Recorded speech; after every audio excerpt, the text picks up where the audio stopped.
시청자 여러분 안녕하십니까? VOA 뉴스투데이 시작합니다. 미국 의회가 곧 2022 회계연도 국방수권법안 합의를 위한 조율에 들어갑니다. 이런 가운데 상하 양원의 단일안에 어떤 한반도 관련 조항이 최종적으로 담길지 주목됩니다. 첫 소식 이조은 기자가 보도합니다.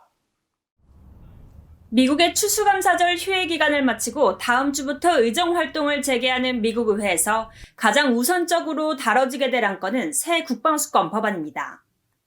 상원이 이 법안에 대한 본회의 심의와 표결을 마무리하면 하원과 상호 법안에 대한 조정 절차에 착수하는데 민주당과 공화당 모두 신속한 처리를 강조하고 있습니다.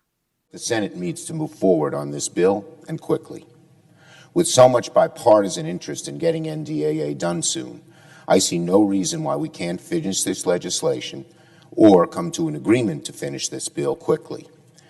It's how we address the global threat landscape and ensure our troops have the training, equipment, and the resources they need to counter adversaries of today and tomorrow.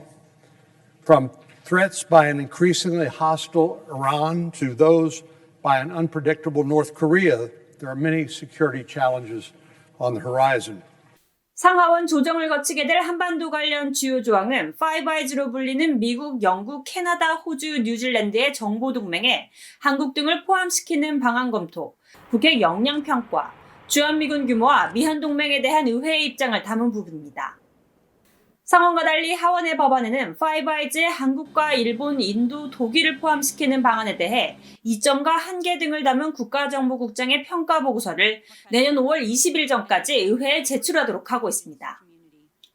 또 주한미군 규모 미한동맹과 관련해 한국에 배치된 약 28,500명의 미군주둔이 한반도를 안정화하는 힘일 뿐 아니라 영내 모든 동맹국에 확신을 제공하는 역할을 한다며 기존의 강력한 주한미군을 유지해야 한다는 점을 명시했습니다.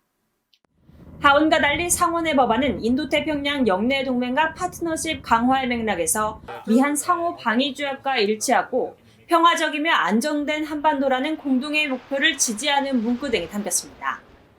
아울러 북한과 중국, 러시아 등의 핵무기 관련 역량에 대한 국가정보국장의 공개 보고서를 내년 1월 1일 전까지 의회에 제출하도록 하고 있습니다. 한반도 관련 조항은 현재 상하원 사이에 대체로 당파적 이견은 없지만 최종 단일안에 어떤 문구가 들어갈지가 관건입니다. 또 북한 정권을 더 압박하는 내용을 담은 오토원비어 북한 검열 감시 법안이 상원의 국방수권 법안에 포함될 경우 하원과 어떤 조율을 거칠지도 주목됩니다. 공화당의 로포트먼 상원 의원이 제출한 이 법안은 미국 정부가 북한의 억압적인 정보 환경에 대응할 전략을 마련하도록 하는 게 핵심 중 하나입니다. 미 의회가 지난 60년 동안 매년 의결해온 국방수권 법안은 이런 조율을 거쳐 의회가 최종적으로 채택하면 조 바이든 대통령의 서명을 거쳐 법적 효력을 갖게 됩니다. VOA 뉴스 이조은입니다. 국제원자력기구 IAEA가 북한의 영변 핵시설에서 새로운 활동이 관측되고 평산과 강선의 관련 시설에서도 지속적인 활동 징후를 포착했다고 밝혔습니다. IAEA의 라파엘 그로시 사무총장은 24일 오스트리아 빈에서 열린 IAEA 정기 이사회에서 발표한 성명에서 이같이 밝히고 북한 핵 프로그램의 지속은 유엔 안보리 관련 결의에 대한 명백한 위반으로 매우 유감이라고 말했습니다.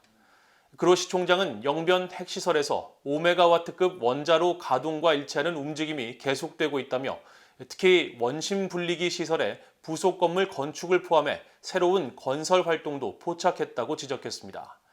또 건설 중인 경수로 인근 원자로 건설이나 유지 보수 활동을 지원하기 위한 목적일 수 있는 새로운 건물이 세워지고 있으며 강선단지와 평산 우라늄 광산에서도 활동 징후가 계속되고 있다며 우려를 나타냈습니다.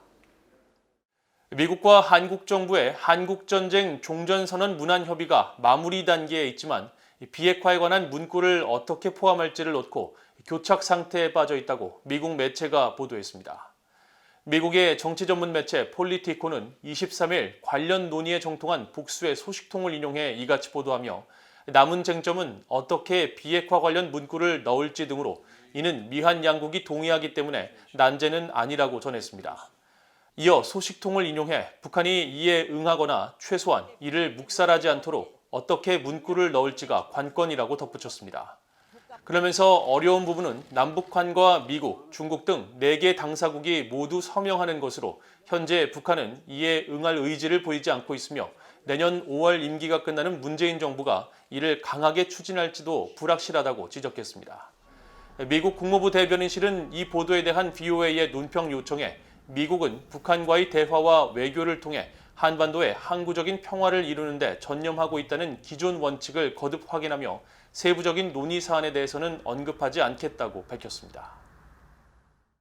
미국과 한국 등 전 세계 인터넷 이용자들의 북한에 대한 관심도가 최근 크게 낮아진 것으로 나타났습니다. 최근 북한 정권이 잠잠한 모습을 보이고 미국 정부도 다른 산적한 현안에 집중하면서 북한에 대한 관심이 줄어든 것으로 풀이됩니다. 함지하 기자가 취재했습니다. 지난 12개월 동안 미국인들이 북한을 검색한 비율을 보여주는 구글의 검색어 분석 시스템 구글 트렌드입니다. 지난 3월 14일부터 20일 주간에 미국인들이 북한의 영문명 노스코리아를 가장 많이 검색한 것으로 나타났습니다. 이 기간은 토니 블링컨 국무장관과 로이드 오스틴 국방장관이 일본과 한국을 차례로 순방하고 바이든 행정부가 북한 측과 여러 차례 접촉을 시도했다는 뉴스가 나온 시기입니다. 그 밖에 김여정 북한 노동당 부부장이 미국에 대한 비난 담화를 내놨던 8월 첫째 주 등이 상대적으로 북한에 대한 검색이 많았습니다. 하지만 올해 검색 빈도수가 높았던 주간들은 최근 5년 동안 미국인들이 북한을 검색한 전례와 비교하면 매우 낮은 비율입니다.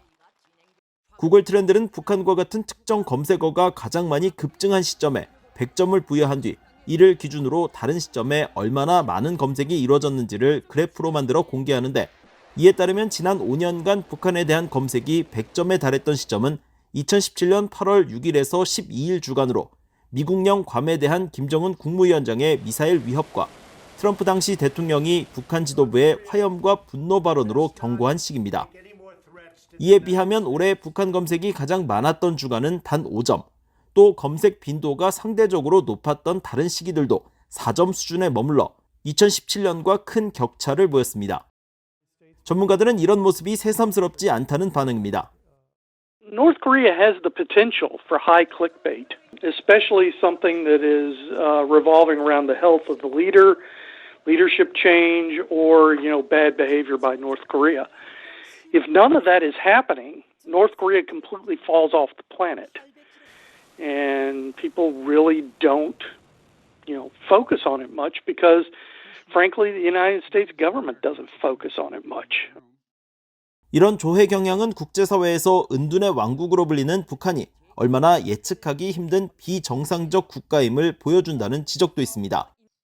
고수 국장은 최근 미국 정부가 중국과 러시아를 언급하고 미국의 주요 언론들도 이런 분위기를 따라가고 있는 만큼 북한 지도부가 뭔가를 하지 않는 한 미국인들의 관심에서 계속 멀어질 수밖에 없다고 말했습니다.